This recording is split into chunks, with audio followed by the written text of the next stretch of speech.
So tell me something, waitress, the billionaire said with a faint smile, barely glancing up from his phone.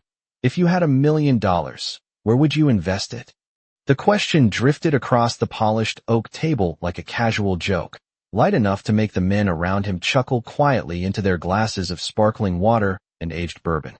In a place like Layton's Grill on Manhattan's Upper West Side, people were used to laughter like that, soft, confident, the kind that came from people who had never worried about rent or student loans. The dining room glowed with warm amber light reflecting off crystal glasses and dark leather booths, and outside the tall windows the city moved in a blur of yellow taxis and late evening traffic. Ethan Caldwell sat at the center of the table as if the room had been built around him.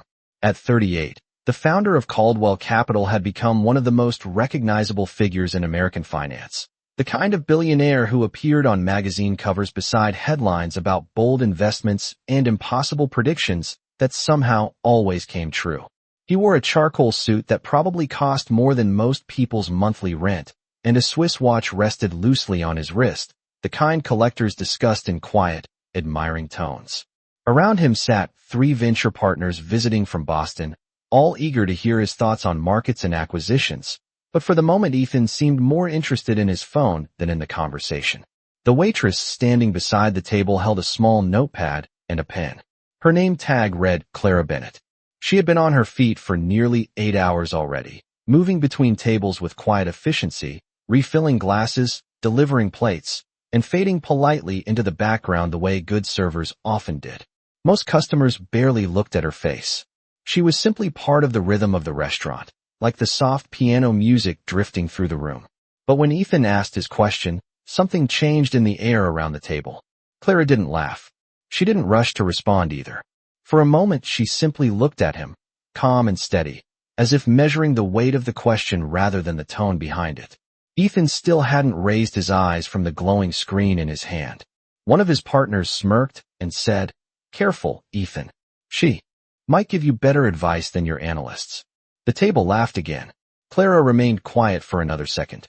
Then she spoke. Her voice was soft, but perfectly clear. 40% into emerging market ETFs focused on renewable energy infrastructure, she said. 30% into undervalued mid-cap industrial stocks that benefit from federal infrastructure spending. 20% municipal bonds for tax efficiency. And I'd keep 10% liquid for opportunistic acquisitions during the next correction. The laughter stopped. Completely. The sound of the piano seemed suddenly louder. Ethan Caldwell slowly lifted his eyes from his phone. For the first time since Clara had approached the table, he actually looked at her. Not the uniform. Not the notepad. Her. His expression didn't change much, but something behind his eyes sharpened, like a man realizing a conversation had just become far more interesting than he expected. One of the Boston investors blinked in surprise and leaned back in his chair. Another quietly set his glass down. Clara stood there calmly, pen still resting against the notepad, as if she had just listed the evening specials instead of outlining a structured investment strategy. Ethan placed his phone face down on the table. It was a small movement, but in a room full of powerful people, it felt like the turning of a key. He studied her for a long moment before speaking again, his voice lower now, curiosity replacing the earlier amusement. "That's surprisingly specific," he said slowly. "Where did you learn to think like that?" Clara offered a polite, almost mysterious half-smile. "Just an opinion," she replied. And for the first time that evening, the billionaire had absolutely no idea what to say next. Clara Bennett did not wait for applause, because she had never expected any. The moment the silence settled over the table, she simply nodded politely and turned her attention back to the quiet responsibilities that filled the rest of her shift. "Your ribeye will be ready shortly, Mr. Caldwell," she said calmly, writing one final note on her pad before stepping away from the table. Her voice carried no pride, no challenge, only the same professional tone she used with every other guest. Yet behind her, the atmosphere had changed completely. Ethan Caldwell watched her walk across the dining room, weaving effortlessly between tables with a tray balanced on one hand. The restaurant lights reflected softly off the polished floor while the quiet piano melody returned to fill the space that her answer had left behind. One of the Boston partners leaned forward and whispered, "Where did that come from?" Ethan did not respond immediately. He had built an empire by recognizing patterns before anyone else could see them, and what he had just heard was not luck, and it was not memorized trivia. It was structured thinking, the kind of thinking analysts at his firm spent years learning. He lifted his glass slowly but did not drink.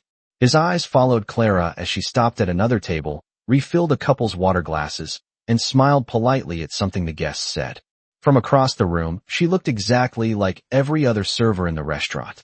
Calm, efficient, invisible.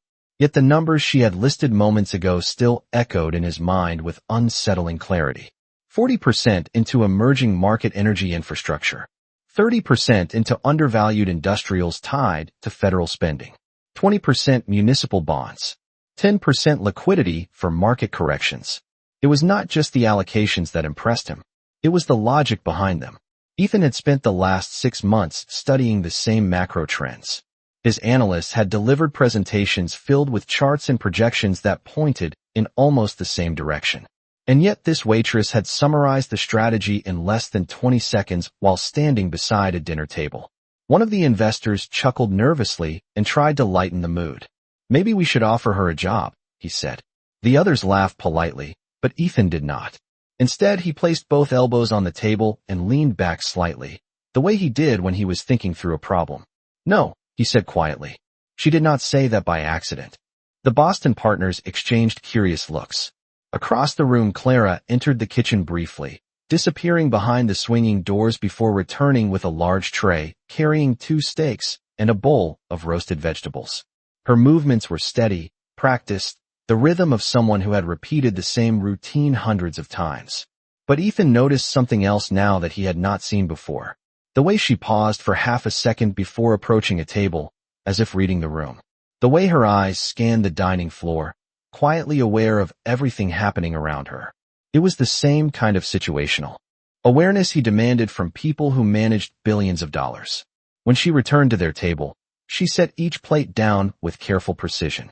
"Medium rare ribeye," she said, placing the dish in front of Ethan, "and the grilled salmon with lemon butter." The investors thanked her and immediately began discussing their meetings again, but Ethan remained silent. Clara straightened slightly, preparing to leave, when he spoke again. "Wait," he said. She stopped and turned back toward him. The dining room lights reflected softly in her eyes. Ethan studied her face for a moment, searching for the smallest sign that she had been trying to impress him earlier. But her expression remained calm, almost distant. "You said that was just an opinion," he said slowly. "Most opinions do not include percentage allocations." Clara held his gaze for a moment, then gave a small, thoughtful nod. "Most people do not ask waitresses for financial advice either," she replied gently. For a second the corner of Ethan Caldwell's mouth lifted, the faintest hint of a smile. It was the first genuine reaction he had shown all evening, and somehow it made the room feel just a little quieter again. Clara Bennett walked away from the table with the same quiet composure she had shown all evening, but something inside her mind had shifted. She had not planned to say that much. Most nights, she avoided conversations with customers that lasted longer than necessary. Experience had taught her that attention from wealthy clients usually led to awkward curiosity or polite disbelief. Yet this man had listened differently. Ethan Caldwell had not laughed after her answer. He had studied it. And that made him dangerous in a completely different way.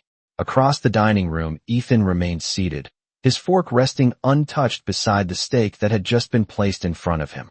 The Boston investors had already returned to their conversation about supply chains and venture funding, but Ethan's attention was elsewhere. He replayed Clara's words again in his mind, not as a joke, but as a set of data points. Investors like him lived in a world built on signals, tiny clues that revealed larger patterns. And the signal he had just heard from a waitress did not belong in this room.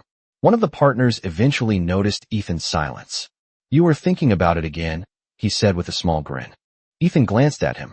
"About what?" The partner gestured toward the dining room, where Clara was now clearing plates from another table. "The investment advice." Ethan looked down at his plate for a moment, then back across the room. "No," he said calmly. "I am thinking about how she knew." The others chuckled again, assuming he was exaggerating the moment. But Ethan had already begun doing what he always did when something unusual appeared in front of him. He analyzed it piece by piece. The allocation percentages. The sectors she mentioned. Even the way she had spoken, there had been no hesitation in her voice. No searching for words. She had delivered the answer the way experienced analysts delivered conclusions after studying data for weeks. Yet according to every visible detail in the room, Clara Bennett was simply a waitress carrying plates between tables in a Manhattan restaurant. Meanwhile, across the dining floor, Clara slipped briefly into the service station behind the bar. She placed her tray down and exhaled slowly. The noise of the dining room softened for a moment behind the half-wall that separated the staff area from the guests. Another server, a cheerful woman named Melissa, glanced at her. "Table 12 keeping you busy?" Melissa asked. Clara gave a small shrug. "Just a normal question," she said. Melissa laughed lightly. "People like that do not ask normal questions." Clara did not reply. Instead, she reached for a pitcher of water and returned to the dining floor, moving with the same steady pace she had practiced for months. But she could feel something she had not felt earlier that evening. Awareness. Not her own. Someone else's. When she approached the far end of the dining room again, she noticed it immediately. Ethan Caldwell was watching her. Not casually. Not politely. The way a bored customer might glance at a server. He was observing her with quiet focus. The same way a chess player studied the board after realizing the game might be more complicated than it first appeared. Clara continued refilling glasses and clearing plates without acknowledging the attention directly, but she understood something important in that moment. The conversation earlier had not ended when she walked away. It had only changed the direction of the night. And back at the table near the window, Ethan Caldwell slowly picked up his knife and fork again, though his mind was clearly somewhere else. Because for the first time in years, the most interesting person in the room was not the billionaire sitting at the center of the table. It was the quiet waitress who had just given him an answer he could not easily explain. The dinner crowd at Layton's Grill grew louder as the evening moved deeper into the night, the soft clinking of glasses blending with quiet conversations about business deals, weekend plans, and the endless rhythm of Manhattan life. Yet at the corner table near the window, Ethan Caldwell was no longer part of that rhythm. He had finished only half of his steak, something that almost never happened. People who worked with him knew he approached everything with the same focus, whether it was a billion-dollar acquisition or a simple dinner meeting. But tonight his attention had shifted in a direction none of his partners expected. One of the Boston investors leaned back in his chair and wiped his mouth with a linen napkin. "You are still thinking about the waitress," he said with a knowing smile. Ethan glanced at him briefly. "I am thinking about the information she gave," he replied calmly. Another partner laughed softly. "Come on, Ethan. It was an interesting guess. People read articles online. Maybe she listens to financial podcasts while walking to work." Ethan did not argue. Instead, he slowly reached for his glass of water and took a small sip. The others at the table had spent years studying markets, but Ethan Caldwell had spent years studying people. The difference mattered. Guesses sounded different from understanding. Memorized phrases sounded different from conclusions built on logic. Clara Bennett had not sounded like someone repeating a headline she had read online. She had sounded like someone who understood why the numbers mattered. And that kind of understanding rarely appeared by accident. Across the dining room, Clara continued moving between tables with the same calm rhythm she had maintained since the start of her shift. A couple near the center of the room asked about dessert options. A group of young professionals requested another bottle of wine. The night moved forward the way restaurant nights always did, filled with small requests and quiet smiles. But Clara could still feel the weight of attention from the corner table near the window. She did not look directly toward Ethan again, but she knew he was still watching. Not rudely, not aggressively, curiously, like someone who had discovered a puzzle that refused to fit into the usual pattern. In the service station, Melissa leaned closer to Clara as she stacked clean glasses on a tray. "Table by the window tipped $300 last week," Melissa whispered with amusement. "That guy in the gray suit comes here a lot." Clara gave a small nod. "I know who he is," she said quietly. Melissa raised an eyebrow. "Then you know he is one of those billionaire investment people." Clara did not answer immediately. Instead, she adjusted the strap of her apron and glanced briefly toward the dining floor again. Ethan Caldwell was now speaking with one of his partners, but his posture remained slightly angled toward the room, his attention drifting back toward her every few moments. Clara looked away before their eyes could meet again. "Yes," she said softly. "I know. Meanwhile, Ethan set his fork down and reached for his phone again, though this time he was not checking messages or market updates. Instead, he opened a private contact list and typed a short message to someone on his research team. It was only 2 sentences long. Find out everything you can about Clara Bennett, who works at Layton's Grill on the Upper West Side. Education history, if possible. The message disappeared into the secure network his firm used for sensitive requests. Ethan placed the phone back on the table and looked across the room once more. He did not smile. He did not wave her over again. But inside his mind, the quiet question had already begun to grow larger than the dinner conversation around him. Because in the world Ethan Caldwell understood best, people rarely stood in the wrong place by accident. And the calm waitress moving quietly between tables did not look like someone who belonged in the background. The message Ethan Caldwell had sent disappeared quietly into the secure network of Caldwell Capital, traveling through encrypted channels that had been designed to move information faster than most people could ask questions. Somewhere across the city, a late-night research analyst would soon receive the request and begin searching through databases that ordinary people never knew existed. Education records, employment histories, public registrations. In Ethan's world, answers had a way of appearing quickly, but inside Layton's Grill, the night continued with the same steady rhythm it always had. Plates moved from kitchen to table. Conversations rose and faded like soft waves across the dining room. And Clara Bennett continued doing exactly what she had done for the past 8 months. Working quietly, observing carefully, remaining unnoticed whenever possible. She carried a tray of empty glasses toward the bar and set them down beside the sink with practiced precision. The bartender nodded his thanks without looking up, already focused on mixing another round of drinks for a group celebrating a promotion at the far end of the room. Clara wiped her hands gently on a folded cloth and checked the small order pad tucked into the pocket of her apron.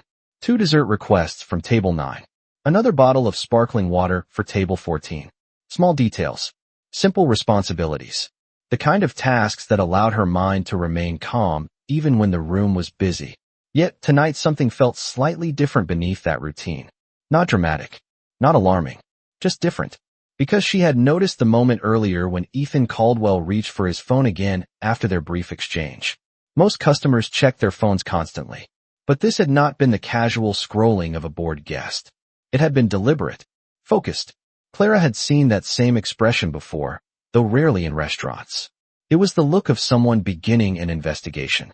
Across the dining room, Ethan listened politely as his partners continued discussing their venture project in Boston. But his thoughts had already moved somewhere else entirely. He had spent years building a reputation as a man who noticed details others overlooked.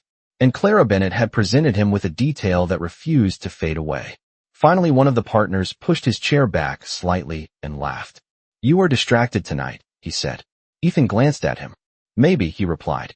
The partner followed his gaze across the dining room and saw Clara delivering a slice of cheesecake to another table. "You really think she knows something about finance?" he asked with amusement. Ethan did not answer immediately.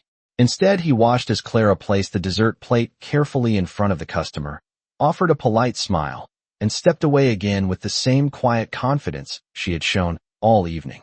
Then he said something that caused the others at the table to pause. "People who pretend to understand finance usually talk too much," he said calmly. She answered in 15 seconds and walked away. One of the investors tilted his head slightly. "So," Ethan rested his hands on the table.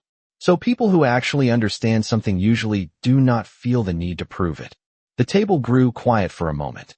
Not because the comment was dramatic, but because the tone behind it was thoughtful in a way they rarely heard during dinner meetings. Meanwhile, Clara moved toward the kitchen entrance again, pushing gently through the swinging door into the warm glow of the service area. For a moment, she allowed herself a slow breath while the sounds of the dining room softened behind her. She had spent years learning how to remain unnoticed in places like this. It had become almost second nature. But tonight she understood something clearly. The quiet balance she had built might not last much longer. Because somewhere out in the dining room sat a man whose entire career had been built on uncovering things other people tried to hide. And Ethan Caldwell had just begun to wonder who Clara Bennett really was. The dinner meeting finally began to wind down as the city outside the tall windows slipped deeper into the late evening. Manhattan traffic had thinned into scattered headlights drifting along the avenue, and inside Layton's grill the earlier rush of customers had softened into quieter conversations and half-finished desserts. At the corner table, Ethan Caldwell's partners had returned to discussing their plans for the morning flight back to Boston, but Ethan was only half listening. His attention drifted between the conversation and the quiet movements across the dining room.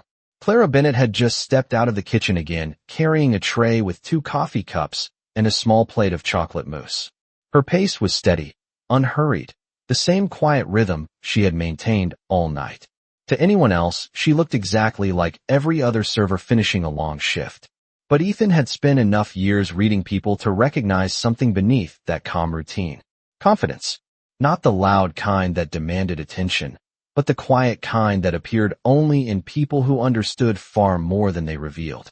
One of the Boston investors pushed his chair back and glanced at his watch. "We should probably call it a night," he said. "The airport car comes at 6 in the morning." The others nodded in agreement. Ethan leaned back slightly and looked down at the bill that had just been placed on the table. The total number barely registered in his mind.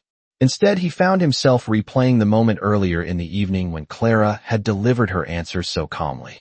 Most people who encountered billionaires reacted in predictable ways. They either tried to impress him or they tried to avoid him. Clara Bennett had done neither.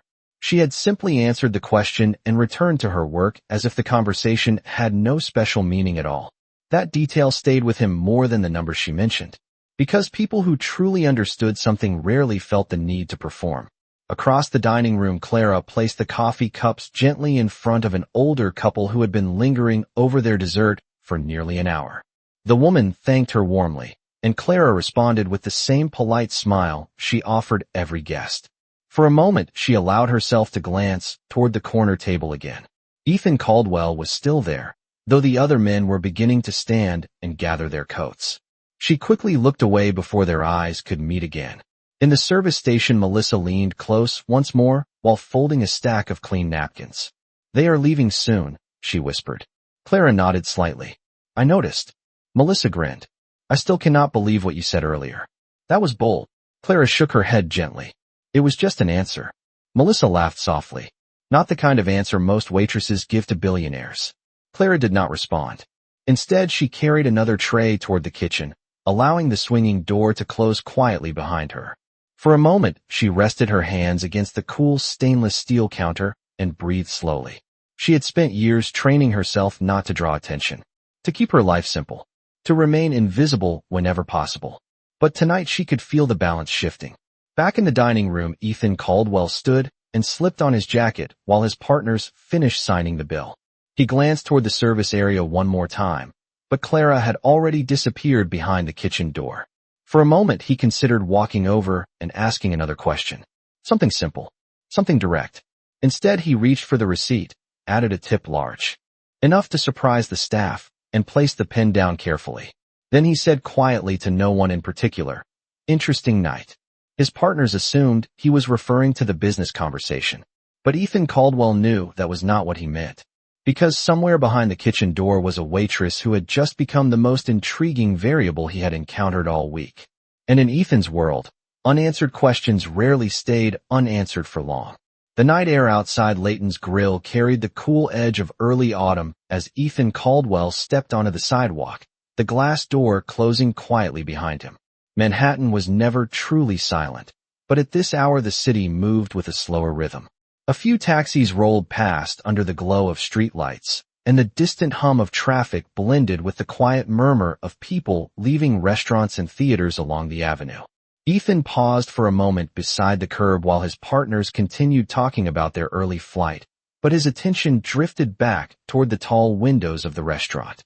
Inside, the dining room still glowed with warm amber light. Through the glass, he could see servers clearing tables and stacking chairs for the final guests of the evening. Clara Bennett was not visible anymore. Somewhere behind the kitchen door, she was probably finishing the last tasks of her shift, the same way she had done every night before tonight. Yet Ethan found himself standing there a few seconds longer than necessary, replaying the evening in his mind. One of the partners noticed and laughed lightly. "You look like you forgot something," he said. Ethan shook his head. "Not exactly." The partner followed his gaze toward the restaurant windows. Still thinking about that waitress? Ethan did not deny it. Instead, he slipped his hands into the pockets of his coat and spoke with the calm certainty that had made him famous in the investment world. People show you who they are in small moments, he said quietly. You just have to pay attention. The others exchanged amused glances, assuming it was another one of Ethan's philosophical comments about business instincts. But Ethan was not thinking about markets or venture deals. He was thinking about Clara Bennett's eyes when she answered his question earlier that evening. There had been no hesitation there, no uncertainty, only clarity. Meanwhile, inside the restaurant Clara stepped out of the kitchen carrying a small stack of folded receipts that needed to be placed at the front register. The dining room was nearly empty now. Melissa was wiping down the last booth near the entrance while the bartender counted the evening's receipts behind the counter. Clara placed the papers beside the register and quietly untied the apron from around her waist. Her shift was almost over. Melissa glanced up and grinned. Your billionaire friend just left, she said playfully.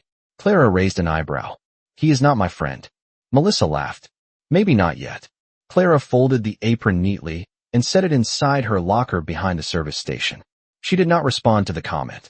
But as she slipped on her light jacket and stepped toward the exit door for staff, she allowed herself a small moment of reflection. Encounters like that were exactly the kind she had tried to avoid for the past 3 years. Attention from people like Ethan Caldwell had a way of changing things. Outside on the sidewalk, Ethan's driver had already pulled the car to the curb. Ethan opened the back door, but paused before getting inside, glancing once more toward the restaurant entrance. The driver waited patiently. Finally, Ethan slid into the seat, and the car pulled away from the curb, disappearing into the quiet stream of late-night traffic. 10 minutes later, Clara stepped out of the staff exit on the side street, the cool air brushing against her face as she walked toward the subway entrance 2 blocks away. She did not know that across the city a research analyst at Caldwell Capital had already begun searching through education databases and archived student records. Nor did she know that a single name had just appeared on the analyst's screen. Clara Bennett, former student, Columbia University, economics program. And suddenly the quiet waitress who preferred to stay unnoticed had become far more interesting than anyone in Ethan Caldwell's office expected.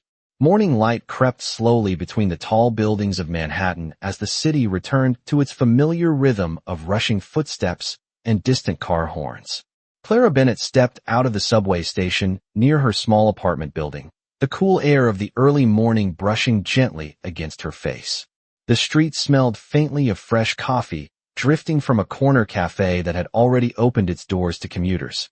She adjusted the strap of her bag and walked the final block home, her mind quiet after the long shift the night before.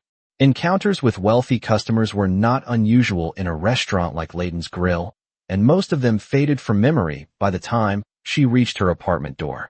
But something about Ethan Caldwell's quiet attention still lingered in the back of her thoughts. Not threatening, not uncomfortable, just curious. Clara unlocked the door to the small one-bedroom apartment she shared with her younger brother and stepped inside quietly so she would not wake him.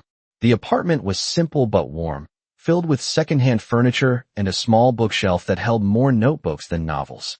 On the kitchen table sat an open laptop beside a stack of handwritten notes filled with market charts and financial headlines clipped from online articles. Clara paused for a moment when she saw them. Then she gently closed the laptop and placed the notes back into a folder before heading to the kitchen to make coffee. Across the city, the offices of Caldwell Capital were already awake. High above Midtown, sunlight reflected off the glass windows of the firm's headquarters as employees filtered into the building carrying laptops and morning coffee. Inside one of the research departments, a young analyst named Daniel Harper stared at his computer screen with growing interest. The search request from Ethan Caldwell had arrived only a few hours earlier, but the results were beginning to form a clearer picture. Daniel scrolled slowly through the information appearing in front of him.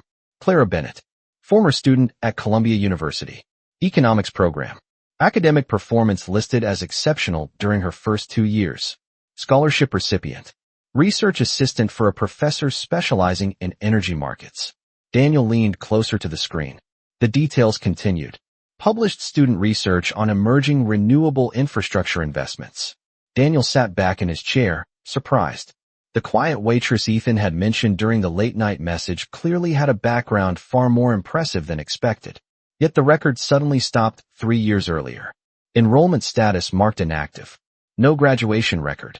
No professional employment listed afterward. Just silence. Daniel rubbed his chin thoughtfully and opened another search window. Across town, Clara sat at her small kitchen table holding a mug of coffee, the morning sunlight reaching across the floor toward the window. Her younger brother had not woken yet, and the apartment was peaceful in a way Manhattan rarely allowed. She opened her notebook and began reviewing the same market notes she had written the previous week, studying charts about infrastructure funding and global energy demand. It was a quiet habit she had maintained for years, a way to keep her mind sharp even when life had taken her in a different direction. She had no idea that across the city someone was now reading through the same ideas she had studied privately for so long. Back at Caldwell Capital, Daniel finally opened a new message window addressed directly to Ethan Caldwell. His fingers paused over the keyboard for a moment before typing the first line of the report. Subject: Clara Bennett background update. Former Columbia University economics student with strong academic record and research in energy infrastructure markets. Daniel hesitated before writing the final sentence. Education record ends abruptly 3 years ago. Current employment listed as waitress at Layton's Grill. He read the message once more and pressed send. And several floors above him, inside a quiet office overlooking the Manhattan skyline, Ethan Caldwell's phone vibrated softly on his desk. Several floors above the streets of Manhattan, Ethan Caldwell sat alone in his office as the morning sunlight stretched across the polished floor and touched the edge of his desk. The city moved far below the tall windows behind him, a constant river of taxis and commuters that never seemed to slow down. His phone vibrated once against the wood surface, quiet but noticeable in the calm room. Ethan glanced at the screen and opened the message from Daniel Harper. He read it slowly. Clara Bennett, former Columbia University economics student. Strong academic record. Research in energy infrastructure markets. He leaned back slightly in his chair as his eyes moved to the final line. Education record ends abruptly 3 years ago. Current employment listed as waitress at Layton's Grill. For a moment, Ethan said nothing. The information did not surprise him the way it might have surprised someone else. In fact, it confirmed the instinct that had formed the moment Clara answered his question at dinner. People with that level of clarity did not appear by accident. He stood and walked toward the window overlooking the skyline, folding his arms thoughtfully as he considered the details. Somewhere in the city, Clara Bennett was probably beginning another ordinary day, unaware that her name had just appeared in a report on the desk of one of the most powerful investors in the country. Meanwhile, inside her small apartment, Clara finished her coffee and closed the notebook that held pages of careful financial observations written in neat handwriting. Her younger brother finally stepped out of his bedroom, rubbing his eyes, still half asleep. "Morning," he said. Clara smiled gently. "Morning." She placed the notebook back into the drawer of the kitchen table before he could notice the charts and notes inside. "Did you sleep well?" she asked. He nodded and grabbed a cereal bowl from the cabinet. Life inside the apartment remained simple and quiet, exactly the way Clara had worked to keep it for the past few years. Across the city, Ethan returned to his desk and picked up the phone again. He read Daniel's report one more time, then opened a new message. Just one sentence this time. "Schedule a follow-up. I want to know why her education ended." He placed the phone down again and allowed a small, thoughtful smile to appear for the first time that morning, because the situation now made even less sense than before. A top economics student from Columbia University did not simply disappear into restaurant work without a reason. Somewhere inside that missing chapter was a story, and Ethan Caldwell had built an entire career by finding the truth hidden between the lines of incomplete information. Later that evening, Clara would return to Layton's Grill for another shift, tying on the same apron and stepping once again into the warm glow of the dining room where no one expected anything extraordinary from a quiet waitress. She would refill glasses, carry plates, and move through the room with the same calm grace she had always shown. But somewhere across the city, a billionaire had just decided that her story was not finished yet. And sometimes the smallest conversation in a crowded restaurant could quietly change the direction of two very different lives. Because the world often overlooks the quiet ones, until the moment someone finally starts paying attention.